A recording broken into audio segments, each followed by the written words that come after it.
Shalom, everybody. God bless you. Thank you for watching this evening. We are, of course, live here on YouTube. We were hoping to go live on Israeli News Live on live stream there. We're having some type of a difficulty here with our internet right now. If you're seeing a lagging on your end, let me know. I think what we'll do is we're going to probably close some windows here as we go because there's just so much happening right now. And we want to make sure that you guys are able to see exactly what's happening.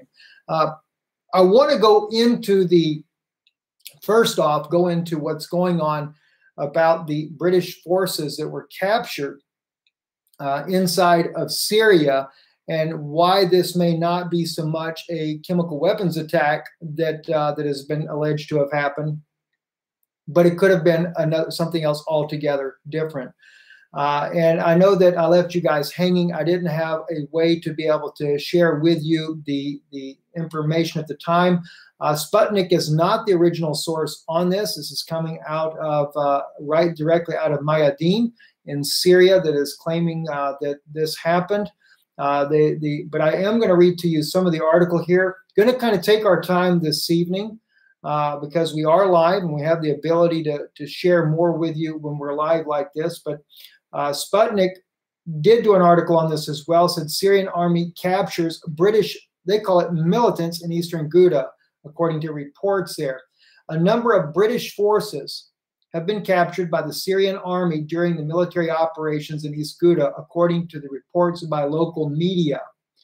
Now, what this is stemming from, I'm going to try to get this big enough on the screen for you guys because I know when you're watching live, it's not as clear. And I see the lighting kind of goes back and forth on this as well. But anyway, it says here that they were believed to be a part of an international military force deployed in the region to launch a ground assault in Damascus in cooperation with the U.S., according to the report. The U.S. and other NATO countries, Jordan and Israel, planned to launch attacks from several fronts, but the plot failed as Syrian armed forces made a series of rapid advances in eastern Ghouta in March. The plot allegedly invoked massive airstrikes by U.S. and Israeli planes that were supposed to pave the way for ground forces. Now, before I go a little more into the article, I would have to say this really does seem to sound more plausible. And the reason I would state this is because you guys that watch Israeli News Live on a regular basis know we have reported now for months the buildup of military forces, the entire NATO coalition, the strategic moves that have been made all around Syria. We've seen, courtesy of our good friend Lorenzo, it already happened, how he has really been on top of the movement of the Ro-Ro ships that last year were already transporting the desert camo military equipment that ended up going to Germany under Obama's administration, and then was transported to Poland, from Poland down to Greece, and from Greece by Ro-Ro ships. One of those went to the Jordanian port in the Gulf of Aqaba. The other one went to Lebanon. At the same time, we had recently another Ro-Ro ship fully loaded with military equipment that went again to the Jordan port in the Gulf of Aqaba. Now, at the same time, let me jump over here. I've been kind of monitoring in Arabic, the Arabic language as well, things that are happening in Syria. So we do want to kind of keep up with these things that are happening because sometimes you get the information right off the ground. And by the way, we do have friends in Syria, Vanessa Beeley being one. She is a journalist that is on the ground there that's also helping us to keep straight with what's happening. She's actually been to East Ghouta. She's been to the very location where they claim that the chemical attacks were done, and she has also done an amazing report saying that there is no evidence whatsoever that can be found thus far. There is, by the way, let me just pull this up real quick. Looks like we've already lost it. That's Zero Hedge. Seems like anybody that is reporting something that is true, they do not want you to see it. I didn't have it up yet. I apologize. But anyway, the inspectors, the international inspectors for chemical weapons, have said they are on the way to Syria. They will begin their work on the 14th of this month. I have a very sneaky suspicion that the Allies will probably strike before they can get there. This is what Russia was saying to start with, to cover up the evidence, or in this case here, to make sure it's impossible to do a proper, thorough search of the area that was alleged for the chemical attack. I know Vanessa Beeley also, she's the one that I said the other night that shared with us this very incredible information about what was going on from Elijah, the journalist that had the inside information from the Syrian government, what they were anticipating on happening in this war. Vanessa sent that to us directly. We also have a good friend of ours that lives in Syria that's right there on the coastline that keeps us informed about things that are happening as they break. We've got a couple of other friends that are living in Syria as well that also send us messages, about things that are going on. So we've built a pretty good connection of people, whether they be citizens, whether they be journalists, etc., that are in Syria. And this is one reason why we're able to kind of stay up on top of things even before it breaks in mainstream media, so that you guys can see exactly what's happening. So as we go here, again, I'm just going to kind of speak slowly here. We want to see exactly what that evidence is, but the whole issue that started with this story coming out about British soldiers being captured, this was from the fact of there's allegedly, there is a plot that has been planned that was to overthrow the Syrian government. Maybe one reason why we saw at the United Nations, Nikki Haley was really in an uproar over the fact that Russia was doing such a heavy bombing campaign. That really pinned down these special forces that had gone in there to help launch or prepare the way for this attack that was going to take down Damascus. And I've been saying this now for months, as I've watched German forces say that because of the coup in Turkey, they had to move their military out of Turkey and they moved it down to Jordan. That was obvious.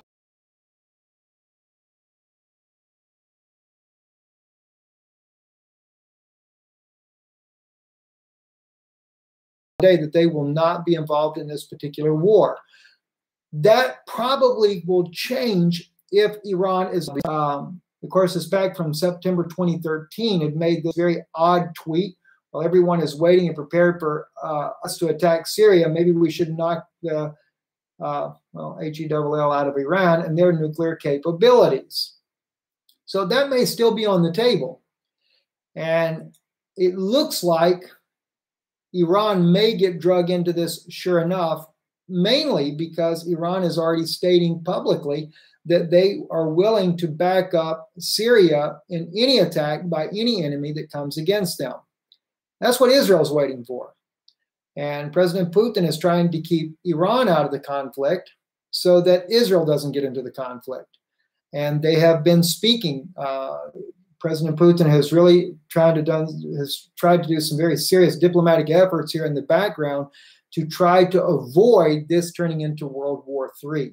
But as we go back, let's go back to this, what it says in this article here. It says, after the plot was disclosed, the Syrian Russian military commanders started operation in eastern Ghouta to repel it.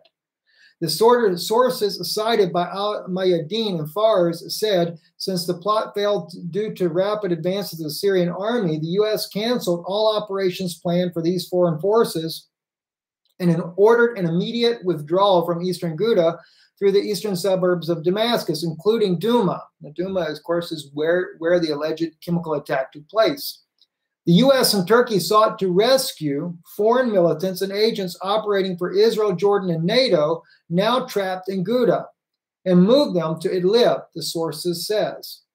The Turkish initiative to help with the evacuation of Nusra Front terrorists from Ghouta has reportedly been cover-up for special foreign forces that were among the ranks of the Al-Qaeda-affiliated Nusra Front terror organization.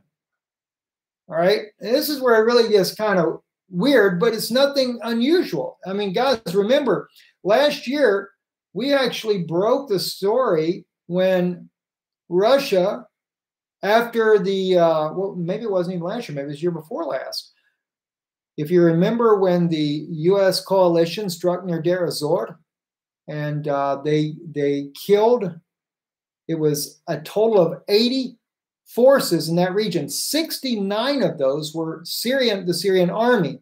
This is when ISIS really began to do a major advance. Syria had their airstrip, their military airstrip out there. They did a major advance. Russia was calling the Americans on their hotline there, saying, "You're bombing the wrong group. You're bombing the Syrian army." Well, Russia lost 11 military men in that battle as well. They never made that public, but according to the Arabic news there, local news there in Deir ez-Zor, they said that Russia lost 11 servicemen out of that battle. Russia did retaliate. Russia dropped a bunker buster in the mountains around Aleppo that killed the operations center for this war, as an underground operations center. And that's when also the UN went ballistic. The U.S. went ballistic in the UN, demanding a ceasefire in Aleppo, and we had all kinds of problems. Because why? There were Turkish, Saudi, Qatar, Mossad. There was, I think it was one Mossad agent and one American intelligence officer working in that underground facility there, directing the operations against the Syrian forces. And Russia did that, and of course, nobody wanted to admit it. Nobody, in fact, I don't think anybody ever did admit it. And then another embarrassing moment. Actually, I take that back. I do believe, the Syrian government, the envoy for the Syrian government went to the United Nations and spoke about it publicly and began to name those that were killed in that attack. Then there was another embarrassing moment. And this time, again, British forces got hemmed up, fighting right along with al-Qaeda, al-Nusra Front forces there in the western part of Syria, not far from Damascus. And they got them pinned in. So it's not the first time that this has happened. And of course, whether or not they are operatives that are paid working for the British government, but according to this, it seems to be British forces. One brother, and I think his name was Mark, if I remember right, actually posted a comment today. I just happened to catch it, and I asked him to email me. He said there was more to this than what I realized. He said, don't forget, Russia negotiated the release of the British forces, but there were American forces captured as well. Now, I have not seen that brought out as of yet. So I asked the brother if he would share that with me, and maybe he's done it, and I didn't think to check my spam folder. Maybe it did go there, but there's a good possibility that maybe that is so as well. I don't know. But they're wanting to take Damascus down. I do believe that President Trump is not going to back down on this.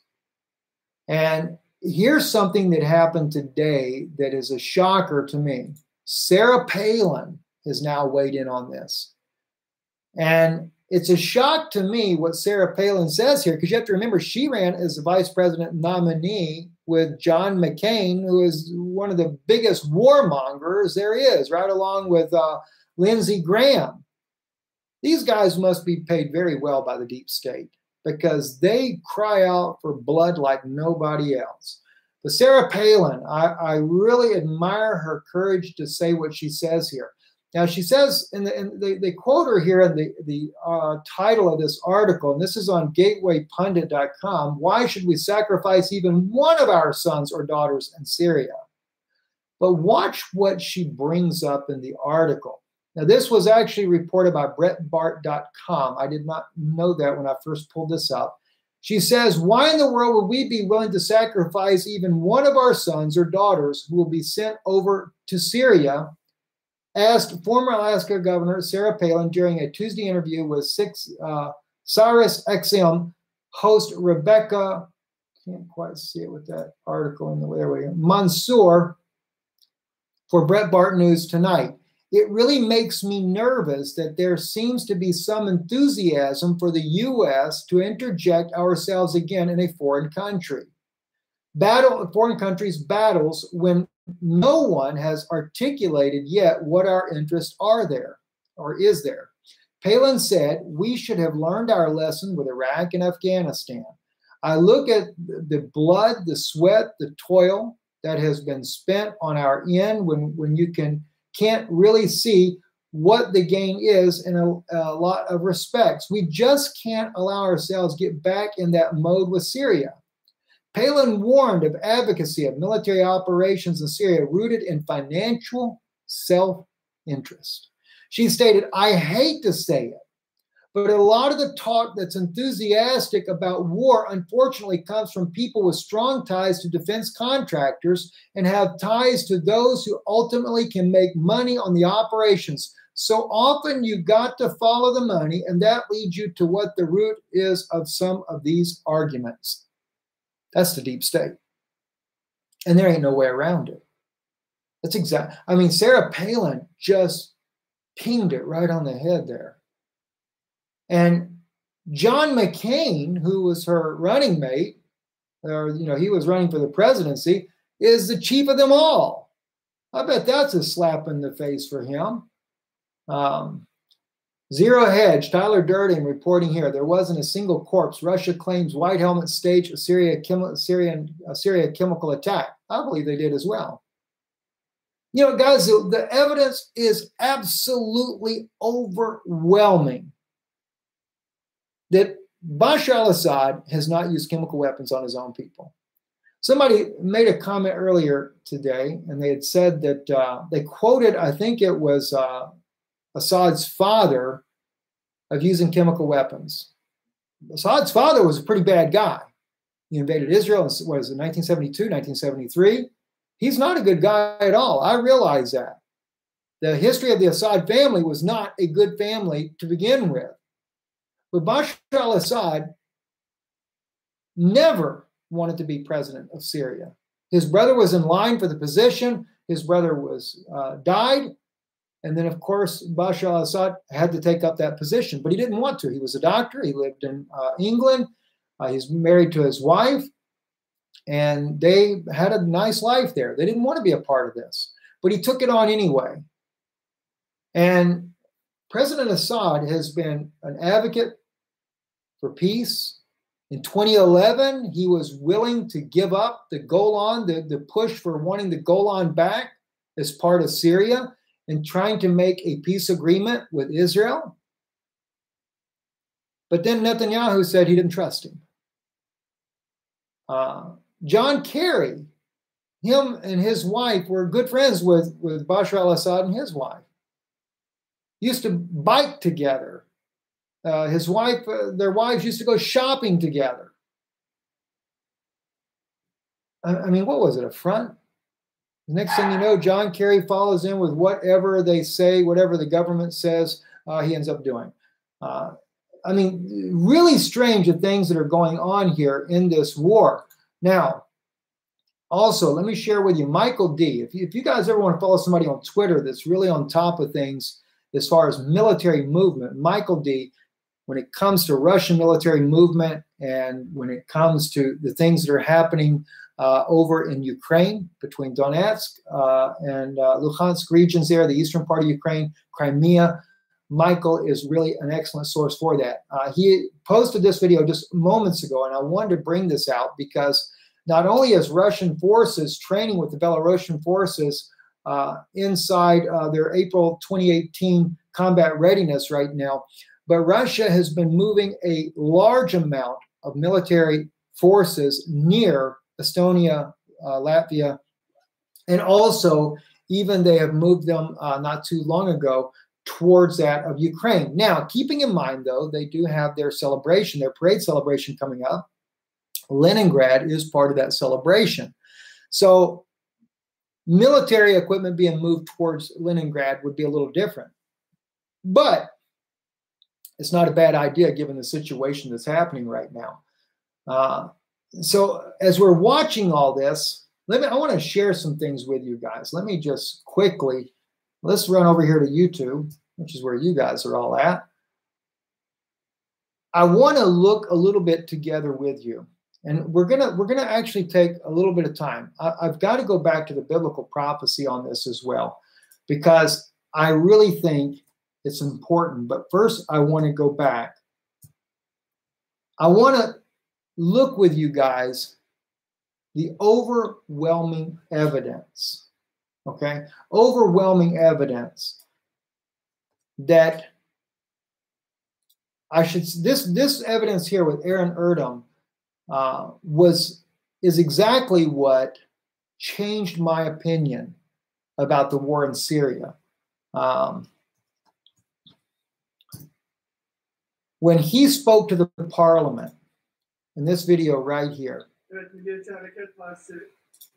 okay, he is was a Turkish MP member, and you guys, I know you've heard this so many times already. It's probably getting old for me to even say it. In this video here, he is literally speaking before the Parliament of Turkey regarding the sarin gas attack that had just happened in Syria back in 2013. He talks about in there how that they had arrested ISIS militants in his country that were transporting sarin gas, along with the ability to launch these weapons. And they were allowed to transport that into Syria. Now, on your screen, I don't know how well you guys can see this. Let me blow it all the way up. To set free people transporting sarin gas. All right? Now, I ask you, backed up a little bit. Now, I ask you, is this what you understand as justice? To set free people transporting sarin gas? Okay? I am asking, he says. One journalist states that this is much worse than all I have said before. Do you know who says that the Republic of Turkey has dispatched ammunition to the Al-Qaeda terrorist organization by orders of the Prime Minister serving at the time, which was Prime Minister Tayyip Erdogan, okay, now President of Turkey. This is why we had a coup, by the way. Erdogan had to get control of the media. He goes on.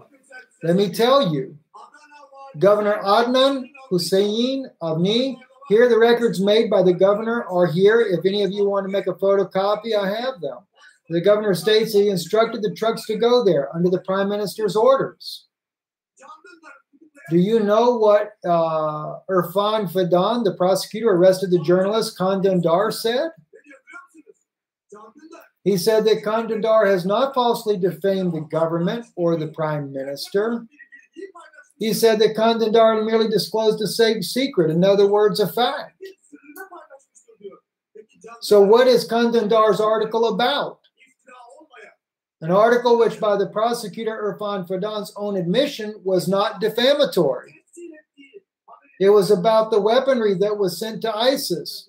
Look at it right there on the front.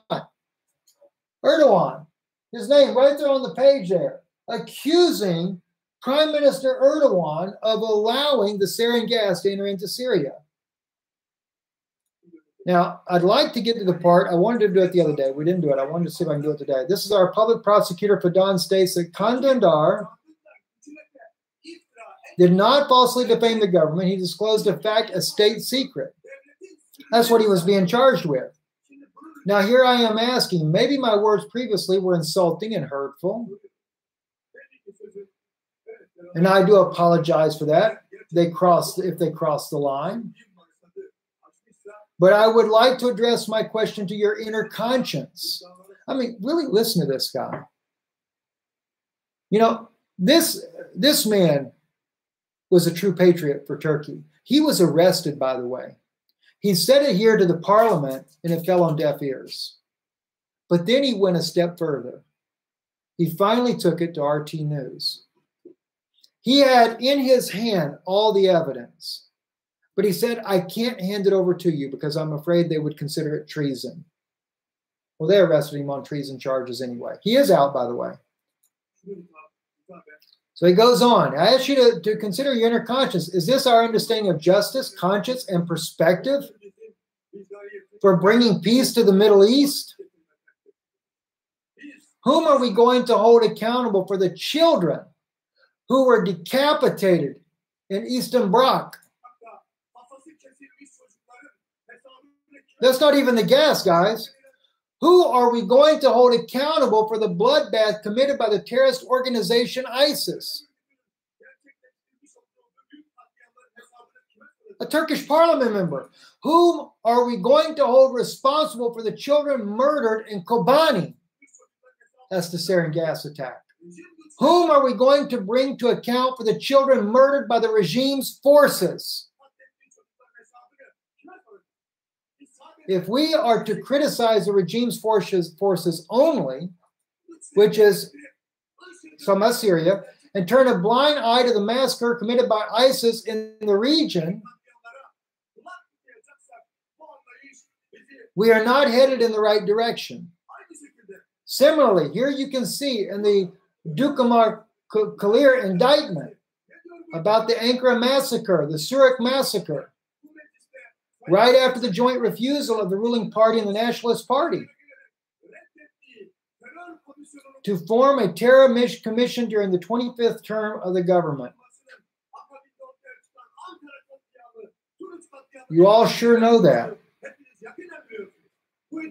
That indictment states that those ISIS members who murdered and injured hundreds of people in Ankara were wiretapped and followed by the state. However, not a single operation was conducted to get them. Why? They said because we were waiting for the suicide bombers to explode themselves. So how come you can wait for the suicide bombers to explode themselves in order to arrest them? But shut your eyes to journalists being arrested in journalism. You all sure know him, particularly the members of the ruling party. You know, if someone spoke out like that in the U.S. government, they'd assassinate him. I realize we have freedom of speech in the United States, and I appreciate that. But if we had a senator or a congressman that stood up the way this man is doing here, with the evidence and brought it forward, not just about what's in Syria, what about what's going on in Florida? What about the right now, individual states are now saying that they're taking away your guns. They're taking away your gun rights. The states that are confiscating guns are in violation of the Second Amendment. Why doesn't the federal government hold them accountable then? All right. Now, I realize that we need some stricter gun policies, but the issue is that's not what's going on in America. When you have a school teacher that was actually grazed by the bullet of the gunman and asked why was the police there shooting the kids? I mean, something's wrong. Something's wrong in America big time. Now, is it because there's a financial collapse on the loom in America and what they need to do is they need to disarm the nation before it comes? Are they worried about something and this is just one of the reasons? I know that when I met with one of Obama's Secret Service agents, he shared with me the very document that was given Obama by the United Nations that wanted to know how that Obama was going to disarm the nation. And at that time, they were trying to find a way, and he said it to me plain as day. They were trying to find a way to stir unrest in the nation to justify the disarming of the people. And this man tells me, he said, the black man that set himself on fire at the mall in Washington, he said, you think that was an accident? Or the woman that rammed the gates of the White House and the police shot her, he said, you think it was an accident? He said, we did this over in, where they had the Arab Spring. I forget how you say the name of that place there. He said, we did it there and it worked. He said, but you can't get the American people to rile up over anything. They were trying to incite violence between the black community and the white community, and they were unsuccessful. So now they found a new thing that works. And this was all, friends, all this was being done to find an excuse to disarm the nation, to take away your Second Amendment rights. If to take away the Second Amendment right, they're going to take away the First Amendment right. It's all a part of the New World Order. Just like the destruction of the monuments in America, like Robert E. Lee statue. They want to remove it. You know, and I am very sympathetic towards my black brothers and sisters that this offends them. I do appreciate that. But it's not about racism, friends. This is going on all across the world. Now, I'm a little off topic here, but I just wanted to share some things with you guys. This is happening everywhere. They use ISIS to destroy all those statues out there in the Middle East. Down in South Africa, they're destroying everything down there. In Europe, they're destroying monuments from the Second World War. It's getting rid of your history because you're going to have a new one for your children to learn. It's a New World Order history. It's not something everybody's going to like, I can tell you that right now. Anyway, Aaron Erdem, he goes in there too, and he talks about the Syrian gas, and he says the blood of the children of the Syrian gas was on the hands of the Turkish government for allowing it in there. This man, they had the evidence. They had the smoking gun. And then Nikki Haley has the audacity to say the evidence is unrefuted that Bashar al-Assad used sarin gas on his own people. I mean, are you really serious? I mean, am I hearing myself right when I hear this kind of nonsense? All right, and let me share with the other one here. All right, Trump's, what is it, red line, I think it is, Seymour Hersh. Just so you can see the article is the main reason I want to bring it up. Trump's red line, it's on Welt.de. This is Austria paper, I believe it is. When Seymour Hersh brought out the fact, the intelligence that was being used, they knew about a secret meeting going on, and they let the Americans know. I mean, Putin, even to this day, still considers America his partner. And the man's trying. I know there's a lot of people think, oh, Russian shill or whatever, you know. No, listen, I'm for truth and honesty. I really had a lot of hopes for President Trump when he became president. I really did. I felt like that finally we have a man that's wanting peace. He wants to get our troops out of Syria, because I knew if you get America to leave Syria, the war in Syria would end. If you don't have nobody paying all these mercenaries to fight against Bashar al-Assad, we would have no war there. John Kerry, in his own words, stated they were waiting for ISIS to topple Bashar al-Assad. But then Russia stepped in. He says, we didn't expect that to happen. And that changed everything. So, friends, it has nothing to do with Russia's the great guy and America's the bad guy. America was founded on Christian principles. We were a Christian nation. And we're supposed to stand for that. We're supposed to really stand for what we believe. I realize we're a multicultural nation. It's not just Christians in America. There are Jews, there are Muslims, etc. There are atheists. There are all kinds of people there. But the thing is, the world knows America as a Christian nation. But since when does Christian nation become a warmongering nation? When it comes to Russia, for example, there was he's supposed to be coming on to Israeli News Live. Let me share with you one particular man here. He spoke before the British House. They call it the House of Lords.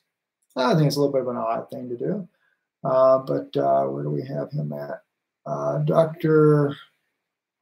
Marcus Papadopoulos.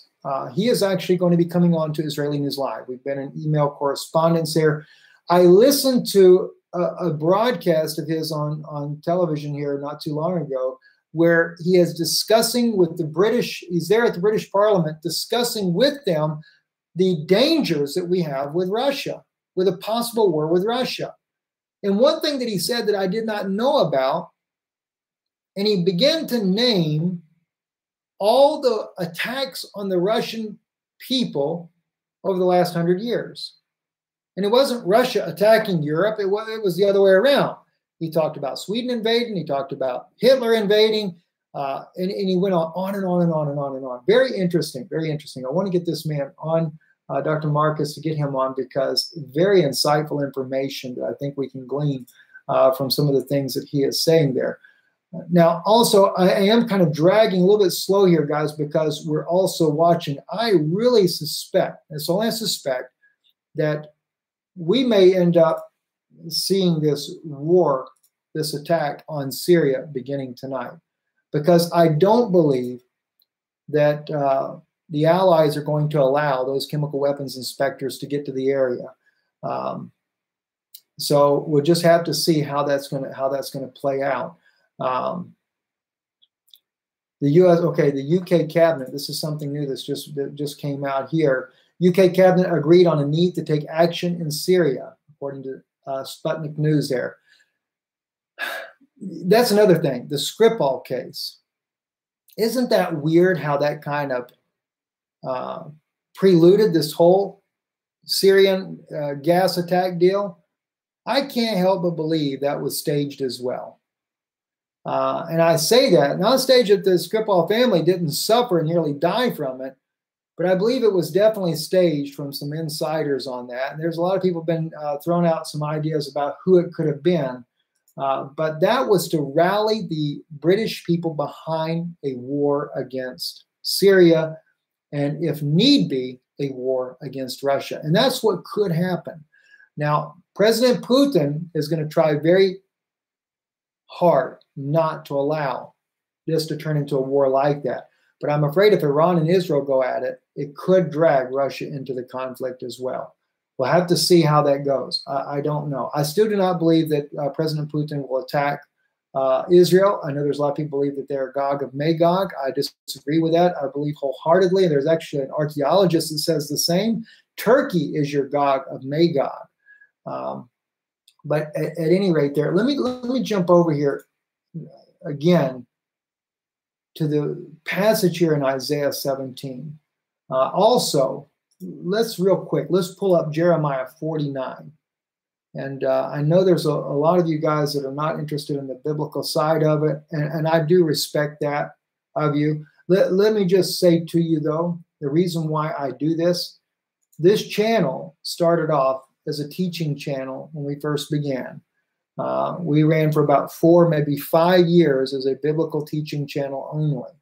And even though we were doing teaching, the more and more that I would look at biblical prophecy, the stranger I would see things happening.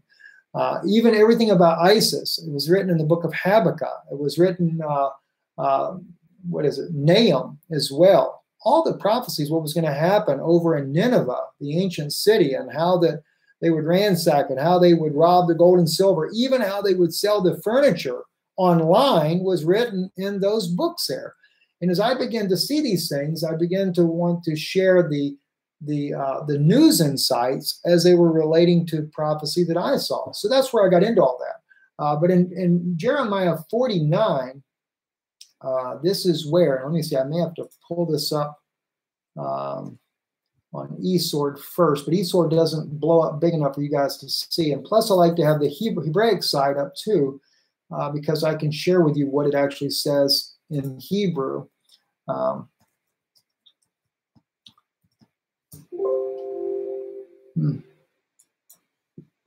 Damascus. I'm going to get to Jeremiah. Here we go. 49:27 is where that's at. This is what I think we're up against right now.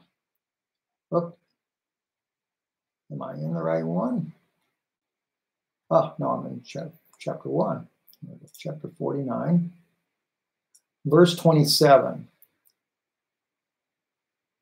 And really, with all the warships that have come into the Mediterranean over this issue of Syria, this is what really has gotten my attention.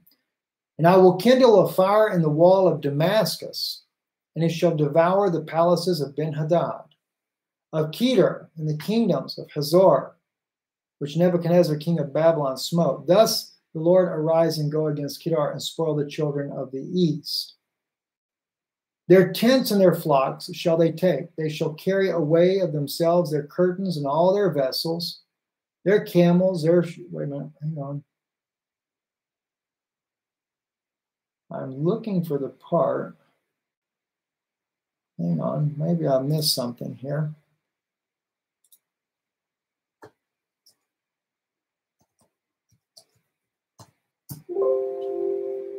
You know what? I know it's right around that area somewhere there. Let me just see. Anybody know where that is? I brought this out the other day. I'll watch comments here for a second. I know it's in Jeremiah 49 where there's trouble on the sea and it cannot be quietened. And that's the very one I am looking for. But I don't know how to spell some of these words. You know, when you're dyslexic, you can really get messed up on this. Jeremiah, okay.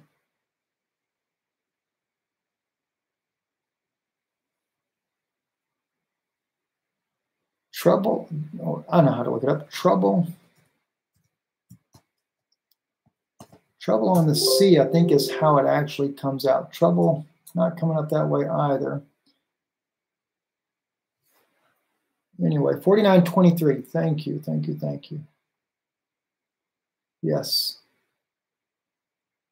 Yes, that's exactly right. God bless you. I appreciate that so much of you guys pulling that up for me there. Let's pull it back up on the main screen here. In verse 23, chapter 49, verse 23, O Damascus, Hamath, actually in the Hebrew Bible is verse 24. Damascus is waxed feeble, she turneth herself to flee, and trembling hath seized on her. Anguish and pains have taken hold of her as a woman in travail. No, maybe you're right. Maybe, okay, even in this verse 23 in this one as well. Hamath is ashamed in Arpad, for they have heard evil tidings. They are melted away. There is trouble in the sea. It cannot be quiet.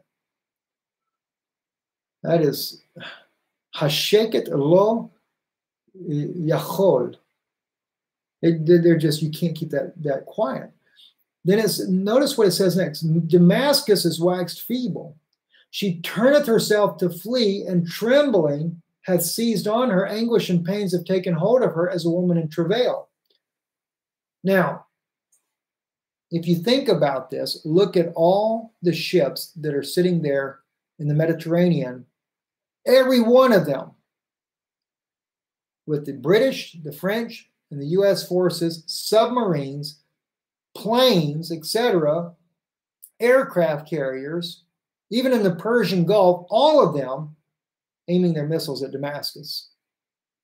It is truly trouble on the sea that cannot be quiet.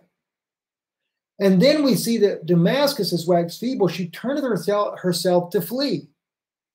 We sat there and we shared that with you the other day, how that they were literally 3 commercial airliners took members of the Syrian government and part of President Assad's family and flew to Iran. The people have bunkered down.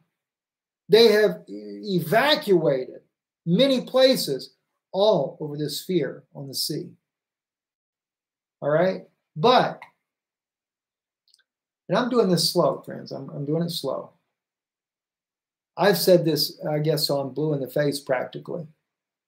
The burden of Damascus, behold, Damascus is taken away from being a city. It shall be a ruinous heap. No way around it. It's going to happen. The cities of Aurora are forsaken. They shall be for flocks, which shall lie down, and none shall make them afraid. The fortress also shall cease from Ephraim, and the kingdom from Damascus. And as I stated, you guys remember, those of you that read your Bible, you know how Paul was on his road to Damascus to kill all the Christians there? Remember, what is it, Matthew chapter 4, where it talks about they came from Syria and they believed the words of Jesus, and many of them were healed, or all of them, I think, were healed. The children of the house of Israel, at that time, Ephraim was living in that area. And those that believed the report of Yeshua began the oldest known churches in the world that are still there to this day. But their fortress will come to an end. And I have seen alternative media, and I have respect for them. I love them. They're fellow believers in Yeshua, but not knowing prophecy correctly mislead the people into thinking that Israel is helping the Christians when we're supporting Al-Qaeda, when we support al-Nusra, when we are treating ISIS and Al-Qaeda members. You know, and I do not fault Israel for treating those soldiers. All right? I believe in humanitarianism regardless. I appreciate that Israel did that. But when Levni Zippy was asked on RT, would Israel be willing to treat a Syrian soldier on the same basis? Miss Livni stated emphatically, I cannot believe you would even suggest that. No, we will never do that. Then you're not there for humanitarian purposes then. That tells us that the country of Israel is only there to toppling of Bashar al-Assad. All right? Now, Israel may consider that in their strategic interests, but it is not in the biblical interest, and it is not what God would have you do. All right? That's why when you read down, as you go through this, and it talks about everything that happens, the prophet Isaiah is giving you, he's using metaphors to show you what's going on. He shows you, when he speaks about the beating of the olive tree and 2 or 3 berries are left in the top, he's telling you about what's going to happen after this war on Damascus happens. Very few are going to be left alive. The strange thing is, though, verse 4, and it shall come to pass in that day when Damascus falls, that the glory of Jacob shall be made thin, and the fatness of his flesh shall wax lean. Is that because the attack on Damascus brings retaliation from people like Iran? Maybe so. You know, and I don't support Iran attacking Israel by no means. You know, I mean, sometimes I get the little criticism, you know, well, Steve, you don't live in Israel. I used to live in Israel. Okay, I've lived there twice. I went through a suicide bombing in 2004. So I do know about terrorism very well. All right? But I also have friends in the Israeli military, in the IDF. And a lot of them tell a completely different story. And it would surprise you, some of the stories. You know, take some time. Listen to Barry Chamish. Barry is dead now. And Barry loved Israel. He loved his people.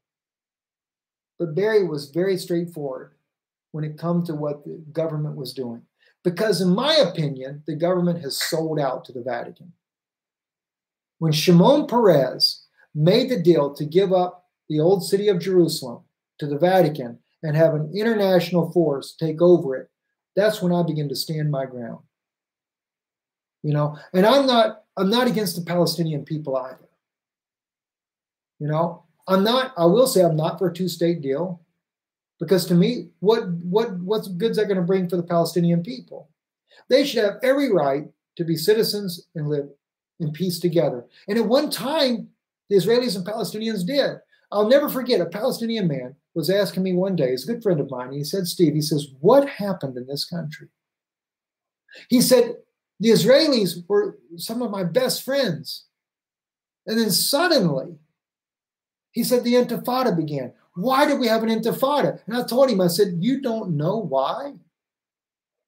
You haven't recognized the Vatican's involvement in pushing of the Palestinian people to riot, and at the same time, the Vatican's involvement with the Israeli government to incite the violence from the other side?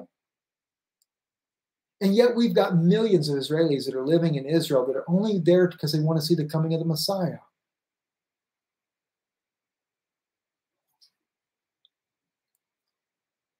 It's very sad. Right? Now, as we look at this, when you get down to verse 10, We'll start at verse 9. In that day shall his strong cities be as forsaken places, which were forsaken from before the children of Israel, after the manner of woods and lofty forests. It shall be a desolation. For thou, he's talking about Jacob here, Israel, for thou hast forgotten the God of thy salvation, and thou hast not been mindful of the rock of thy stronghold. Therefore didst thou plant pleasantness, and did set with slips of a stranger. You know, the word zar there is adultery. That's because we brought Rome to an adulterous affair. I mean, Rome, the Vatican created this thing called Mekodeshet. Or they call it the reconciliation, bringing together the three monotheistic religions. Mekodeshet is to engage, to be engaged. And so they're planning it with a pleasant slip. And they've forgotten. This clearly is, when it says you're not mindful of the rock of your salvation, or stronghold, they translate it here. You're not mindful of the rock of thy salvation. That's Christ. And when he speaks of Jacob, that is European Union. That is the French government, the British government, the United States, supposed to be Christian nations that are willing to come and wage a war against Bashar al-Assad. When God clearly tells you in Isaiah's prophecy that the fortress of Ephraim shall cease. Why? Why is Damascus destroyed? For one reason. To Israel, you forgot the God of your salvation. That's the state of Israel, the Jewish people. And to the other part, the house of Israel, which most of those are believers in Yeshua today anyway, it's because you are not mindful of the rock of your salvation. And instead, and I know many of the evangelical community that elected Donald Trump to presidency elected him because you believed that he was going to get out of these wars and try to rebuild America. So you did it with good intentions. But when you've got people that are standing there cheering along, supposed to be Christians, blow up Syria, blow up Damascus, God has one message for you. You have forgotten the rock of your salvation. I would not want to be on that side. It's not that God doesn't forgive us for these things. He will. But at the cost of how many lives? That's where it's really sad, friends. That's where it's very sad there. It's going to be a very, very tough situation tonight. Hopefully this war will be averted.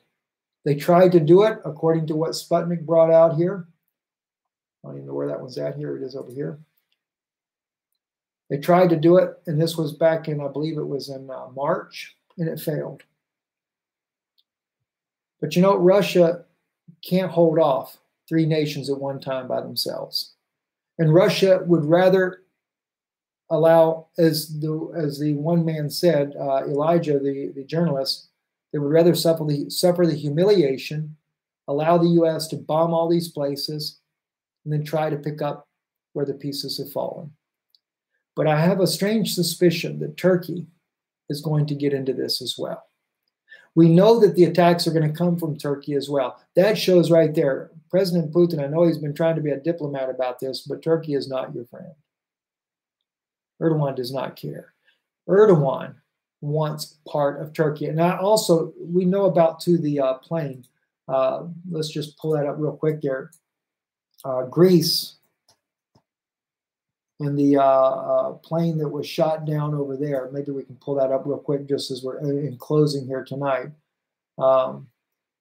The plane that did go down, it was, let's see, 34-year-old, a father of three, born in a village, I can't even pronounce that name there, near Kardista in central Greece, was supposedly killed in a plane crash near Skyros. Now, I don't know if this had anything to do with Turkey. I heard that there was a dogfight between the two of them, but there is escalations with Turkey over Greece. Turkey's already invaded Iraq. He's already invaded Syria. And I think he wants to invade Greece as well. Why? He believes he's a caliphate.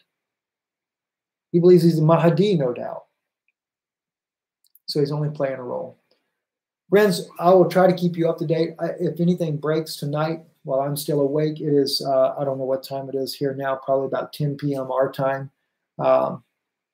Okay, thank you. I appreciate that. The plane crash, it was not shot down. Thank you.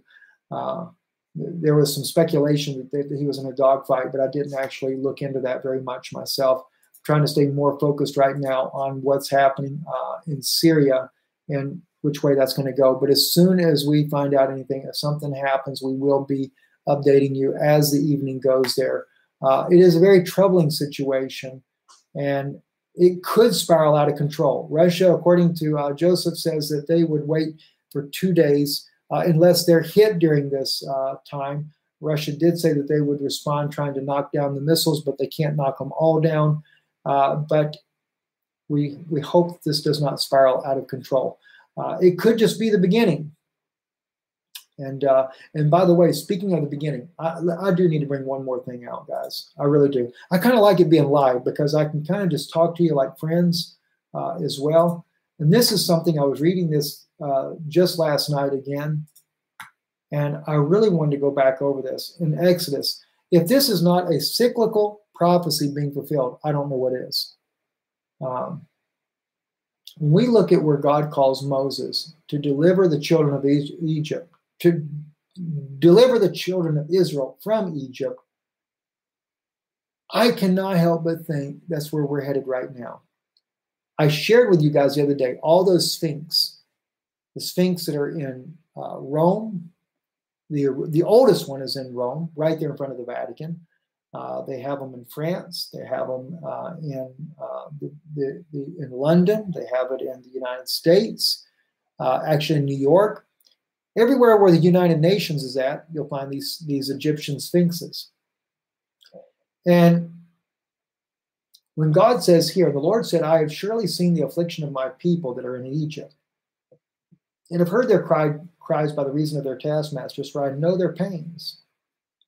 All right?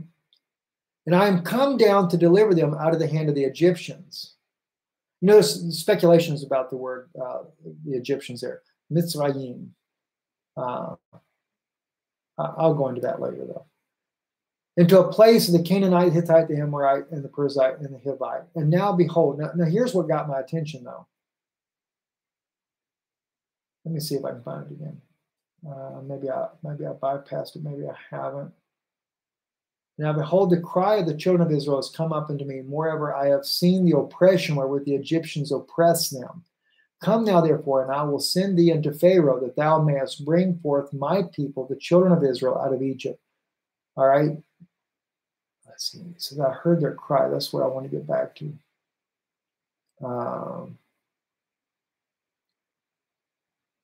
Put off their shoes. Okay, I've heard their cry by reason of their taskmasters. At any rate, I think in the King James, let me pull this up on the King James real quick. I believe, if I'm not mistaken, they use the word sorrows. Let me just quickly run to Exodus. Let's go to chapter 3. Okay. I have surely seen the affliction of my people which are in Egypt, and have heard their cry by reason of their taskmasters. For I know their sorrows. It's in verse 7. Maybe that's where I missed it at. Yeah, I didn't back up far enough there.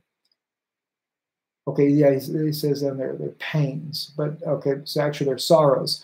You remember where Jesus says in Matthew 24, after all these wars, this is the beginning of sorrows.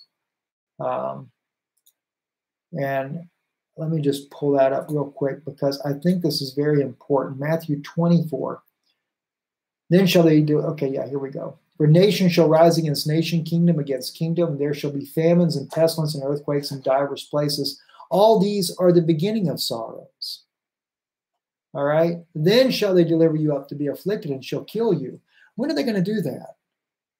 I think what we're going to see here, if we end up in a world war, If this turns and goes much broader than what we anticipate, then they will set up a new world order after they cripple Russia, the United States, the European Union. That'll be the beginning of sorrows. Why? The Vatican has been on a major campaign to be able to silence the First Amendment that the United States so freely enjoys, the freedom of speech. In Europe, there's many places like Germany, you don't have freedom of speech like you think you do. Like, for example, you couldn't criticize the Holocaust. I mean, I wouldn't anyway because I lost a lot of my family in the Holocaust. But the point is, there's a lot of laws in Germany that takes away the freedom of speech. They're going to take away our freedoms. It's going to be the beginning of sorrows. They're going to take us before the magistrate. They're going to take, as Jesus says here in Matthew 24, they shall deliver you up to be afflicted, they shall kill you, and you shall be hated of all nations for my name's sake. So try to say the truth then. Let me try to tell you then about what Rome's doing. And by the way, that's why we set Patreon up for. Because I realize my freedom of speech is being suppressed and monitored by YouTube. But I want to be able to tell you guys some things that I don't normally say here. I want to be able to really share with you some of my really deep personal feelings. And I think it'll be something to be a blessing to you all. So that's why we're going there. So that's the beginning of sorrows. And of course, when I look at this biblical prophecy by Moses here, and we know Moses is coming back with Elijah, and I know there's differing opinions on that, but again, all of Israel forsook God when we refused to allow God a personal relationship with the children of Israel on Mount Sinai, when God wanted to come down and be with us, part of us. So that's where we have to go back, and Moses is the one that was to introduce us to that. All right? Now, in this case here, God called Moses to deliver the children of Israel from the Egyptians. Believe me, we're definitely in the hands of the Egyptians, don't even know it, but they're going to change things very soon. I'm kind of getting too long-winded. We'll be watching for what's going on, guys. I love you tremendously. Thank you for watching. It's been over an hour. I apologize for keeping you guys so long.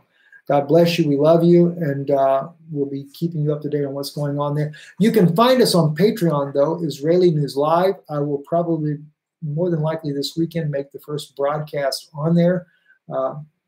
We didn't set up any particular price. It wasn't so much for that. It was mainly for the fact that so many people are telling me that this is a place where you can speak your mind and not be silenced as much, or the risk of having your channel shut down. So that's the reason why we have chosen Patreon. Anyway, God bless you. Thank you for watching, and shalom.